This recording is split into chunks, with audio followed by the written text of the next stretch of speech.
ভেনেজুয়েলার প্রেসিডেন্ট নির্বাচনের প্রাথমিক ফলাফলে বিজয়ী হয়েছেন নিকোলাস মাদুরো। আমেরিকার নিষেধাজ্ঞা এবং দেশের চলমান অর্থনৈতিক সংকট ও রাজনৈতিক চাপে থাকা মাদুরো টানা তৃতীয় মেয়াদে দেশটির প্রেসিডেন্ট হতে যাচ্ছেন।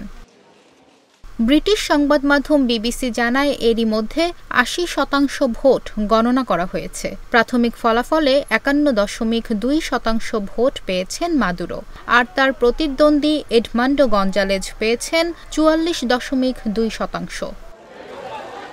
কয়েক সপ্তাহের জোর প্রচার শেষে গতকাল রোববার স্থানীয় সময় সকাল থেকে শুরু হয় ভোট গ্রহণ। সন্ধ্যা ৬টায় ভোট গ্রহণ শেষ হওয়ার কথা থাকলেও ভোটার বেশি থাকায় অতিরিক্ত সময়ে গড়ায়। প্রেসিডেন্ট হিসেবে ১১ বছর ধরে ভেনেজুয়েলার ক্ষমতায় আছেন নিকোলাস মাদুরো।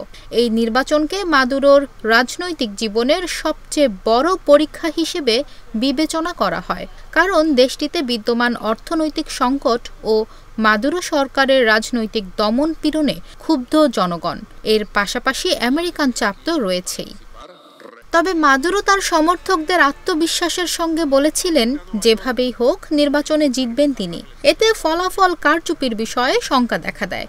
দেশটিতে ভোট পর্যবেক্ষণে খুবই সীমিত সংখ্যক স্বাধীন নির্বাচন পর্যবেক্ষক সুযোগ পেয়েছেন।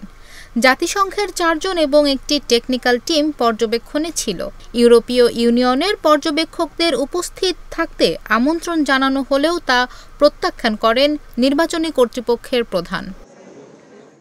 হুগো চ্যাভেজ ক্যান্সারে আক্রান্ত হয়ে মৃত্যুবরণ করার পর ২০১৩ সাল থেকে টানা ২ মেয়াদে ভেনেজুয়েলার প্রেসিডেন্ট হিসেবে দায়িত্ব পালন করেছেন মাদুরো। আগের দুটি নির্বাচনে তার বিরুদ্ধে বিপুল কারচুপি এবং দমন পীড়নের অভিযোগ ছিল। প্রতিদ্বন্দ্বী প্রার্থীর নেতাকর্মীদের গ্রেপ্তারের অভিযোগও রয়েছে।